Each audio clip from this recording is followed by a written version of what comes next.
Hello guys. आज मेरी मुलाकात सेमेस्टर 2 के बच्चों से हो रही है। सेमेस्टर 2 के बच्चों, आपको बहुत बहुत बधाई। आप लोग BA सेम 1 से प्रमोट होकर सेम 2 में आ गए हैं। आज आपके साथ में हमारा फर्स्ट डे है। हम लोगों ने फर्स्ट सेमेस्टर में माइक्रो इकोनॉमिक्स का पार्ट 1 पढ़ा था, जिसमें हम लोगों ने उपभोग मांग से संबंधित बहुत सी बातें पढ़ी थी। लेकिन आज हम यानी कि सेमेस्टर 2 के माइक्रो इकोनॉमिक्स के पार्ट 2 में हम आपसे उत्पादन से संबंधित बातें करेंगे। उपभोग संबंधी बातें तो बहुत हो चुकी हैं, अब इस पेपर में हम उत्पादन से संबंधित बातें करेंगे। जी हाँ, जहाँ कहीं उत्पादन की बात आती है तो वहाँ पर सबसे पहला कॉन्सेप्ट आता है कॉस्ट का, क्योंकि कॉस्ट के बिना तो कुछ भी संभव नहीं है। किसी भी वस्तु का उत्पादन कॉस्ट के बिना संभव नहीं है, और अगर हमें किसी वस्तु का उपभोग करना है तो उसके लिए उसका उत्पादन होना बहुत आवश्यक है। बच्चों, एक बात ध्यान में रखें कि ये माइक्रो इकोनॉमिक्स का बहुत ही इम्पॉर्टेंट एंड फंडामेंटल टॉपिक है कॉस्ट कर्व, यानी कि थ्योरी ऑफ कॉस्ट। इसको बहुत ध्यान से समझिएगा। ये चाहे BA हो, चाहे BCom हो, चाहे MA हो, MCom हो, या कोई भी कंपटीशन हो, सभी में ऐसे प्रश्न कुछ जरूर पूछे जाते हैं जिसका संबंध कॉस्ट से होता है। कॉस्ट तो वैसे हम सभी जानते हैं क्या होती है, कि किसी वस्तु के उत्पादन में जो कॉस्ट लगाई जाती है वो कॉस्ट हो गई। लेकिन नहीं, इतने से काम नहीं चलेगा बच्चों। जब हम कॉस्ट की बात करते हैं तो पहले तो दिमाग में बात ये आनी चाहिए कि कौन सी कॉस्ट है। देखिए, जब हम किसी वस्तु का प्रोडक्शन करते हैं तो उसमें मनी के रूप में कॉस्ट आती है। लेकिन कुछ कॉस्ट ऐसी भी होती है जो मनी के रूप में नहीं होती है। जैसे कि किसी वस्तु के उत्पादन में जितना कष्ट उठाना पड़ता है, जितनी परेशानी झेलनी पड़ती है, जितना त्याग करना पड़ता है, इन सबको कोई देख नहीं पाता है, इनको केवल अनुभव करता है। तो इस तरह की कॉस्ट को कहते हैं रियल कॉस्ट, वास्तविक लागत। लेकिन इकोनॉमिक्स में इसको कोई स्थान नहीं दिया गया है। इकोनॉमिक्स में केवल उन्हीं बातों पर ध्यान दिया जाता है, उन्हीं फैक्टर्स पे ध्यान दिया जाता है जिनका संबंध मनी से होता है, मुद्रा से होता है। तो यहाँ पर हम मनी कॉस्ट की बात करने जा रहे हैं। किसी भी वस्तु का उत्पादन करने में जितनी कुल मुद्रा खर्च होती है वो कॉस्ट कहलाती है। अब कॉस्ट के बहुत सारे पार्ट्स हैं। कॉस्ट कितने प्रकार की होती है, कॉस्ट कर्व का शेप क्या होता है, तो ये सब जानने से पहले हमें ये जानना बहुत ज़रूरी है कि हम शॉर्ट रन की बात कर रहे हैं या लॉन्ग रन की बात कर रहे हैं। फैक्टर्स तो बहुत प्रकार के होते हैं। उसको मोटे रूप से हम 2 भागों में डिवाइड कर सकते हैं, स्थिर साधन और परिवर्तनशील साधन। Fix factors and variable factors. Fix factors वो होते हैं जो कि हमेशा के लिए एक बार लगा दिए जाते हैं। उत्पादन घटने बढ़ने के साथ इनमें कोई कमी वृद्धि नहीं होती है। उत्पादन कभी शून्य भी हो जाता है, लेकिन ये कॉस्ट कभी शून्य नहीं होती है। ये जैसे कि इसमें हम शामिल करेंगे फिक्स कॉस्ट में, जैसे कि जो बिल्डिंग है, जिसमें कारखाना हमने चालू किया है, बिल्डिंग का जो कॉस्ट है, यानी कि उसका जो किराया है, उसको हम फिक्स कॉस्ट में शामिल करेंगे। इसी प्रकार से ज़्यादा उत्पादन करने के लिए, उत्पादन कार्य के लिए हमें मशीनों की आवश्यकता पड़ती है, उपकरणों की आवश्यकता पड़ती है। तो इन मशीनों के बिना तो उत्पादन कार्य शुरू हो ही नहीं सकता है। तो इन मशीनों को भी हम शामिल करते हैं फिक्स कॉस्ट में, यानी कि स्थिर साधन में। स्थिर साधन और परिवर्तनशील साधन 2 प्रकार के होते हैं। तो स्थिर साधनों पर जो खर्च होता है उसे कहते हैं फिक्स कॉस्ट, और जो परिवर्तनशील साधनों पे खर्च होता है। परिवर्तनशील साधन क्या होते हैं? जैसे उत्पादन हमें बढ़ाना है तो परिवर्तनशील साधन हमें ज़्यादा से ज़्यादा लगाने पड़ेंगे। रॉ मटेरियल ज़्यादा लगाना पड़ेगा, श्रमिकों की संख्या हमें ज़्यादा लगानी पड़ेगी। इसी तरीके से हमें ईंधन पे ज़्यादा खर्च करना पड़ेगा, ज़्यादा एनर्जी खर्च करनी पड़ेगी। ज़्यादा पैसा खर्च करना पड़ेगा, तो ये सब आता है वेरिएबल फैक्टर्स में। इन फैक्टर्स पे जो खर्च होता है वो कहलाता है variable cost.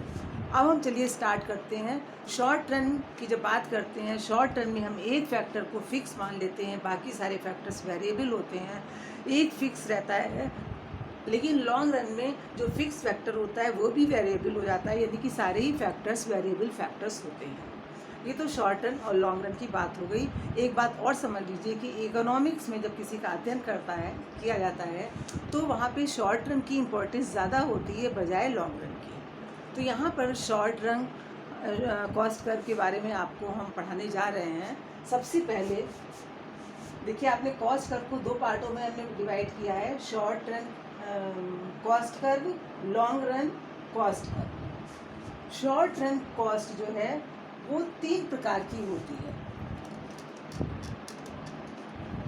Short run cost 3 प्रकार की होती है। टोटल कॉस्ट, किसी वस्तु के उत्पादन पे जितना कुल खर्च होता है उसे कहते हैं टोटल कॉस्ट। टोटल कॉस्ट पता करने के लिए हम पर यूनिट कॉस्ट से मल्टीप्लाई करते हैं कुल उत्पादन की मात्रा। कॉस्ट का पता करने के लिए क्या करते हैं, उत्पादन की कुल मात्रा को हम कॉस्ट पर यूनिट से मल्टीप्लाई करते हैं। दूसरा आता है एवरेज कॉस्ट। एवरेज कॉस्ट मतलब होता है per unit cost. Average cost निकालने के लिए हम टोटल कॉस्ट में से जितना प्रोडक्शन हुआ है, प्रोड्यूस यूनिट से हम डिवाइड करते हैं, तो जो आता है वो एवरेज कॉस्ट होता है।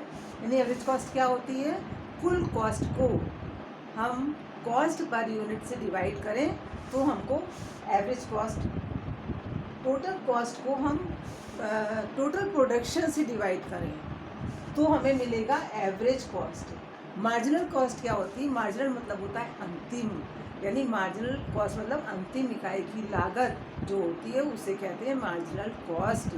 मार्जिनल कॉस्ट जब पता करनी होती है तो एक यूनिट का प्रोडक्शन और किया जाता है। जब एक यूनिट का प्रोडक्शन और जब किया जाएगा तो टोटल कॉस्ट में वृद्धि होगी। टोटल कॉस्ट में जितनी वृद्धि होगी उसे कहेंगे मार्जिनल कॉस्ट। अब हम आते हैं टोटल कॉस्ट। टोटल कॉस्ट के बारे में आज हम टोटल पढ़ ही लेते हैं। टोटल कॉस्ट में 2 प्रकार की कॉस्ट आएगी, total variable cost and total fix cost. 2 तरह की कॉस्ट कौन कौन सी आएगी, total fix cost, total variable cost.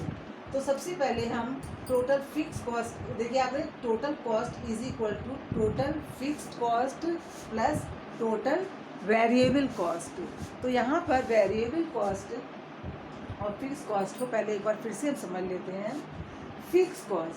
Fix cost उत्पादन प्रारंभ करने के लिए बहुत आवश्यक होती है। दूसरी बात, उत्पादन कम हो या अधिक हो इससे इसका कोई मतलब नहीं होता, ये तो लगानी ही लगानी अगर उत्पादन शुरू करना है तो।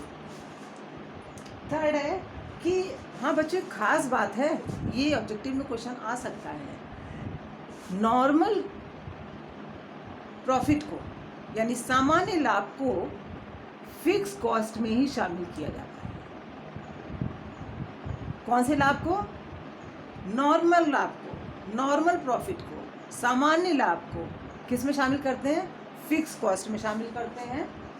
इसके अलावा अगर बीच में कभी उत्पादन कार्य बंद कर दिया जाता है, उत्पादन थोड़े समय के लिए बंद हो जाता है, तो ऐसी स्थिति में फिक्स कॉस्ट बंद नहीं होती है, फिक्स कॉस्ट शून्य कभी नहीं होती है। आइए अब वेरिएबल कॉस्ट के बारे में थोड़ा सा जान लेते हैं।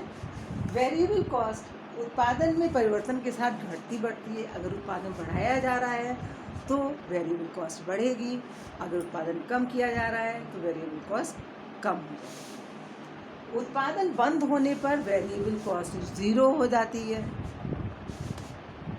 टोटल वेरिएबल कॉस्ट जो है वो परिवर्तनशील साधनों पर निर्भर करती है, जैसे कि हमने आपको बताया कच्चा माल, श्रमिकों की संख्या, पूंजी और इसके अलावा ईंधन, बिजली पे खर्च होने वाला व्यय, ये सब आता है परिवर्तनशील लागतों के अंतर्गत।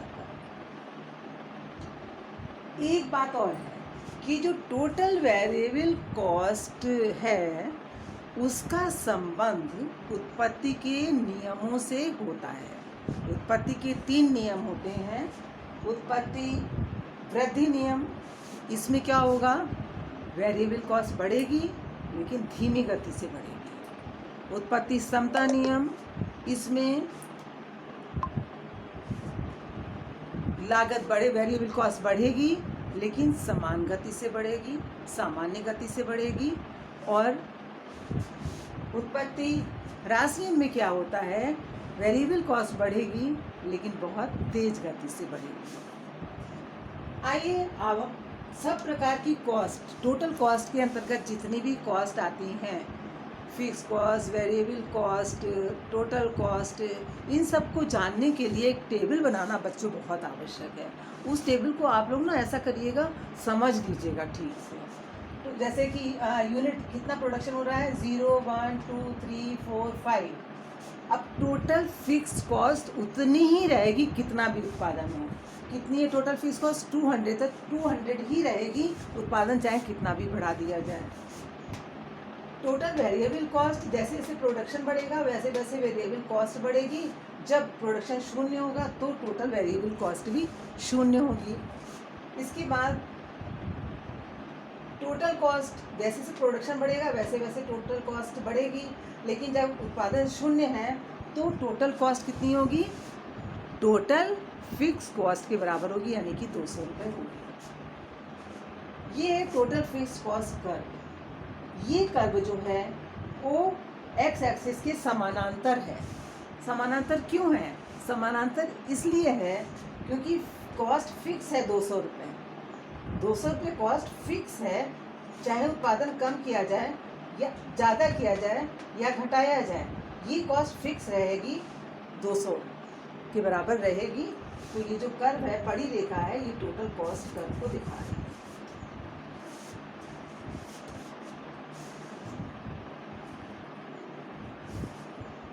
अब हम लोग आते हैं वेरिएबल कॉस्ट।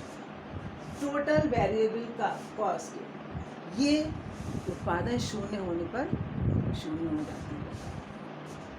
उत्पादन बढ़ने पर टोटल वेरिएबल कॉस्ट बढ़ जाती है, उत्पादन कम होने पर टोटल वेरिएबल कॉस्ट कम हो जाती है। ये दिखाया गया है, इधर प्रोडक्शन है और इधर कॉस्ट है।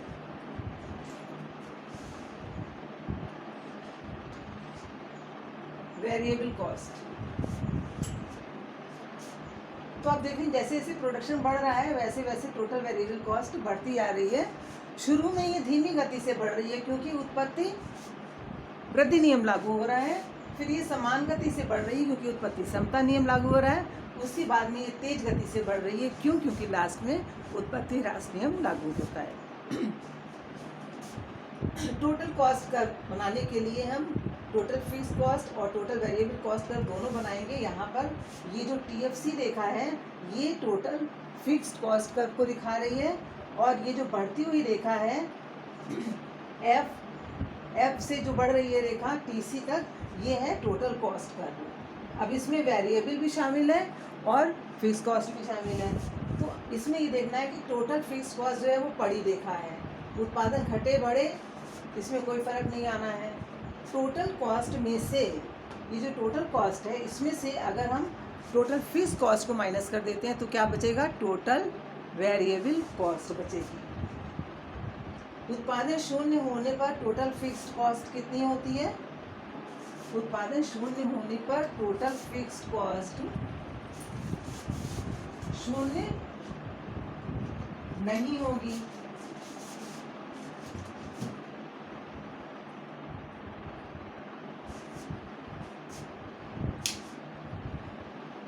लेकिन अगर उत्पादन शून्य है तो टोटल वेरिएबल कॉस्ट अवश्य शून्य होगी।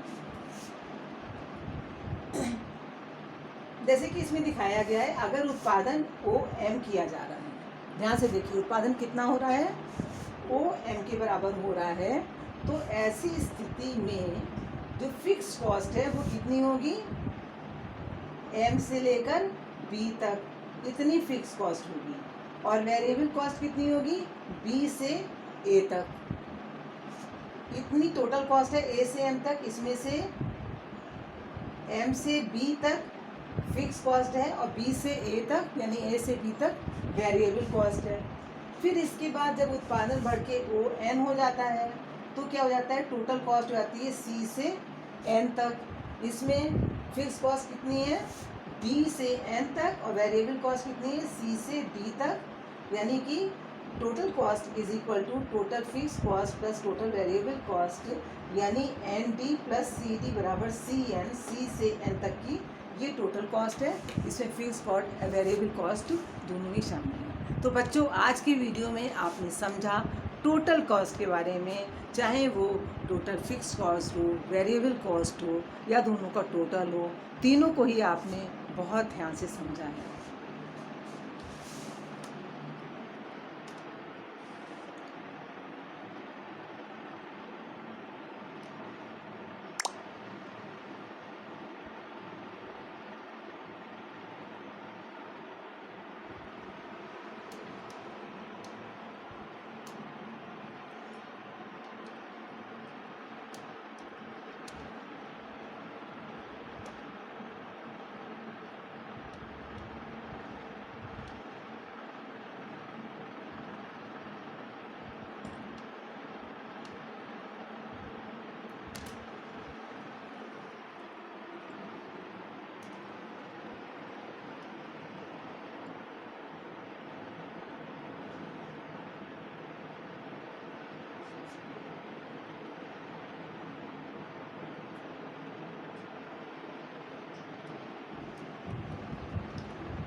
इस प्रकार बच्चों आज की वीडियो में आपने कॉस्ट कर्व के बारे में पढ़ा।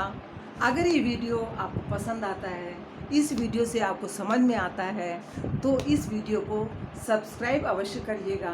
सब्सक्राइब करने से आपको इकोनॉमिक्स से संबंधित सारे टॉपिक मिलते जाएंगे, चाहे वो सेमेस्टर 1 के हों, 2 के हों, 3 के हों, 4 के हों, 5 के हों, 6 के हों, सारे सेमेस्टर्स के टॉपिक आपको मिलते जाएंगे। आपको पढ़ने में आसानी होगी।